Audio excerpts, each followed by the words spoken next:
हाँ जी, तो हम ना यहाँ पे थर्ड पिलर के बारे में बात करेंगे, जो कि बेसिकली बात करता है production, labour and economic structure के बारे में।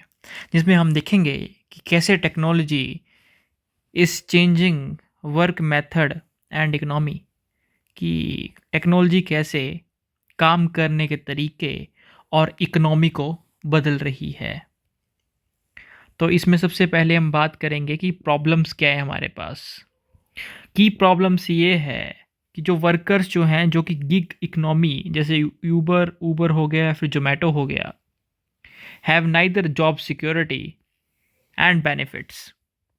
और दूसरा कि डी स्किलिंग, जो कि हैरी व्रेमैन कहते हैं इसमें कि technology is eliminating human skills and turning worker into the more button pressing operations. कि टेक्नोलॉजी इंसान की स्किल्स को ख़त्म करके उसे सिर्फ एक बटन दबाने वाले ऑपरेटर बेसिकली बना रही है। इसमें हम 10 क्रिटिकल पॉइंट्स को डिस्कस करेंगे, जहाँ से हमें प्रोडक्शन, लेबर और इकोनॉमिक स्ट्रक्चर के बारे में डीप जानकारी मिलेगी। जिसमें पहला पॉइंट ये है कि एल्गोरिथमिक एल्गोरिथमिक मैनेजमेंट। तो वर्कर्स को इंसान नहीं बल्कि एक एल्गोरिदम्स मैनेज करते हैं। आप सिर्फ एक आईडी हो बेसिकली। तो worker are managed by the algorithms rather by the humans, you are just ID. NIDL,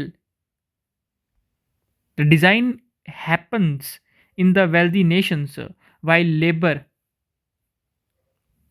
occur in the poor nations, leading to labour exploitation. वाह क्या अच्छा पॉइंट है कि डिज़ाइन, कि इसका बोलने का मतलब है कि डिज़ाइन अमीर देशों में होते हैं और मेहनत गरीब देशों में, जहाँ लेबर का एक्सप्लॉयटेशन होता है। थर्ड है नॉलेज इकोनॉमी, कि today wealth lie in the data and the software rather than the physical goods। और चौथा कि कीनेस ने टेक्नोलॉजी का अनएम्प्लॉयमेंट के बारे में कहा। वो कहते हैं कि automation is consuming job faster than the new jobs is can be created.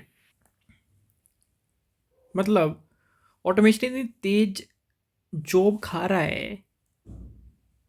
है जिनकी तेज नई जॉब बनने से भी बनने नहीं पा रही हैं। बेसिकली वही ना कि automation is consuming jobs faster than the new jobs can be created.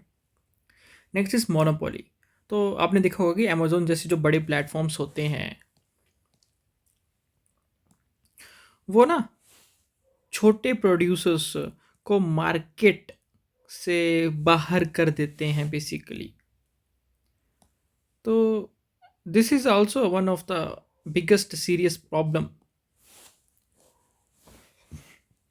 तो इसको हम कहेंगे कि large platforms like Amazon pushes small producer out of the market. Plus there is a plan obsolescence. तो यहाँ पे ये कहते हैं कि technology is initially design to fail early so that you can force to buy new product. मतलब कि technology जो जानबूझकर ऐसे बनाई जाती है कि वो जल्दी खराब हो जाए ताकि आप नया खरीदें। So technology is intentionally design to fail early so that you are forced to buy a new product. Plus skill polarization is there। मतलब society has slipped into the two, एक expensive tech expert and cheap manual workers. Means समाज दो हिस्सों में जो है but चुका है। एक महंगा टेक एक्सपर्ट्स और दूसरा मैनुअल वर्कर्स, सस्ते वाले मैनुअल वर्कर्स। बाद में कहता है कि labour, invisible labour is also there. कि Behind AI training, many people, many poor people perform cheap data labeling that remains invisible. कि एआई को सीखने के लिए पीछे बहुत से गरीब लोग सस्ते में डाटा लेबलिंग करते हैं, जो कि दिक्कतें नहीं हैं, जो दिखते नहीं है बेसिकली ना। नेक्स्ट इज़ अ फाइनेंशियलाइजेशन, मतलब कि trading algorithm has been made a stock market incomprehensible to the common man. मतलब ट्रेडिंग एल्गोरिथम ने जो स्टॉक मार्केट को एक आम आदमी की समझ से बाहर कर दिया है। And tenth is impact on family, मतलब कि वर्क फ्रॉम होम ने घर के ऑफिस की बाउंड्रीज ख़त्म कर दी हैं, जिससे फैमिली लाइफ सफ़र कर रही है। कि work from home has blurred the boundaries between the home and the office, causing the family life to suffer. चौथे पिलर के बारे में बात करेंगे, जो कि बेसिकली बात करता है पॉलिसी, ग्लोबलाइजेशन एंड पावर के ऊपर। तो हम ये देखेंगे कि the conflict between the global trends and local interest के हम इसको देखेंगे। तो प्रॉब्लम ये है कि it is a digital colonisation, कि कंपनीज जो कि यूएसए और चाइना से है, they are controlling the global digital infrastructure.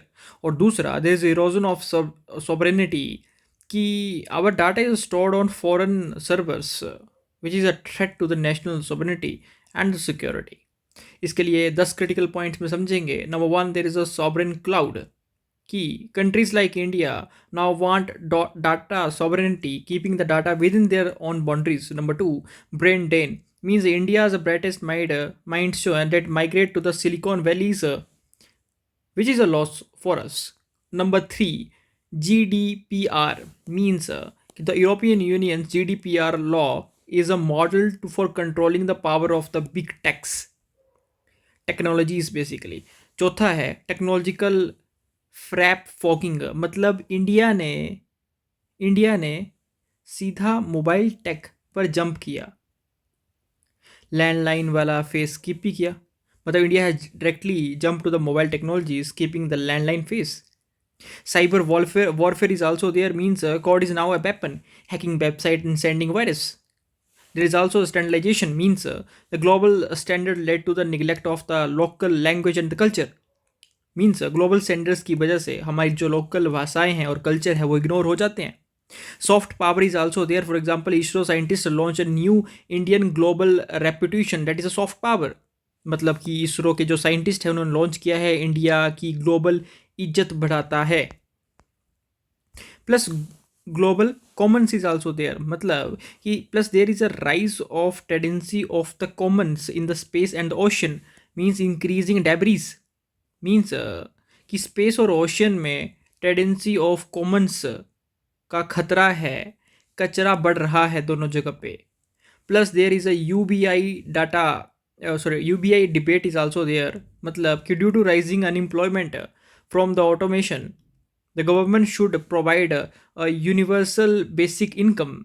कि जो ऑटोमेशन है से बेरोजगारी जो है वो बढ़ने पर सरकार को सबको एक बेसिक इनकम है वो देनी चाहिए। अब हम समझेंगे impacts on the core social institutions एक टेबल पे।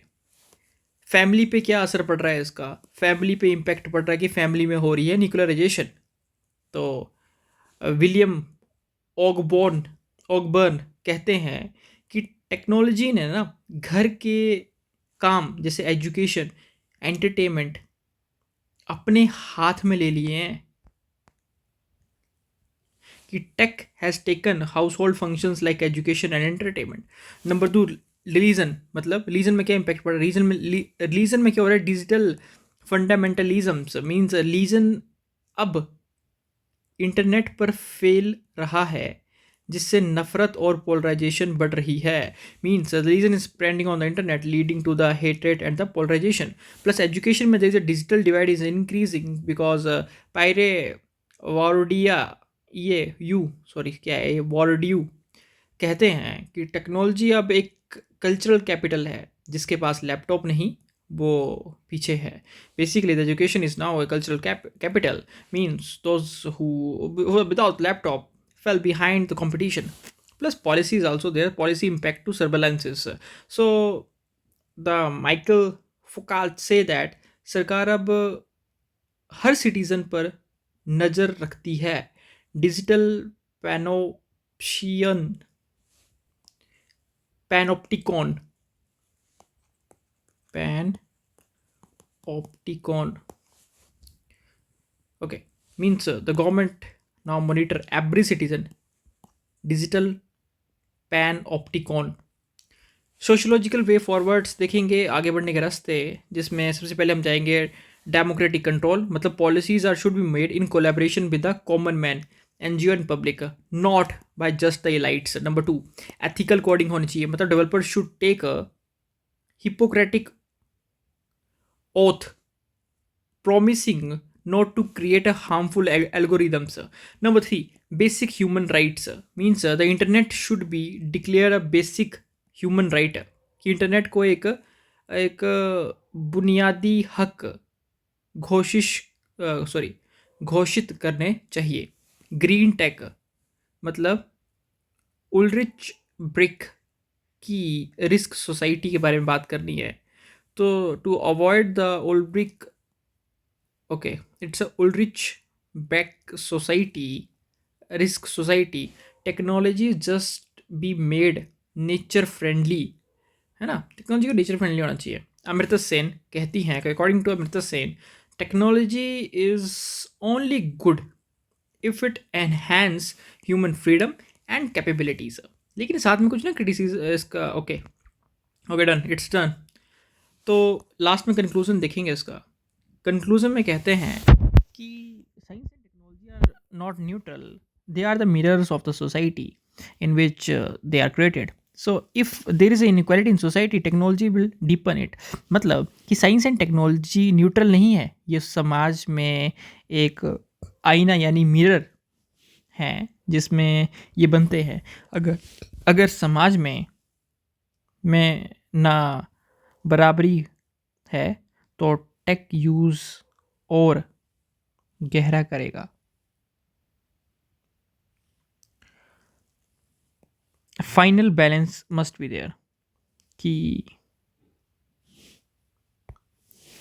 फाइनल बैलेंस में कहते हैं कि we should find the middle path between tech optimism and tech pessimism.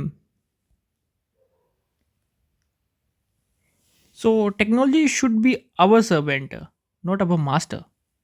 We must ensure that the AI revolution does not repeat the mistake made during the first industrial revolution.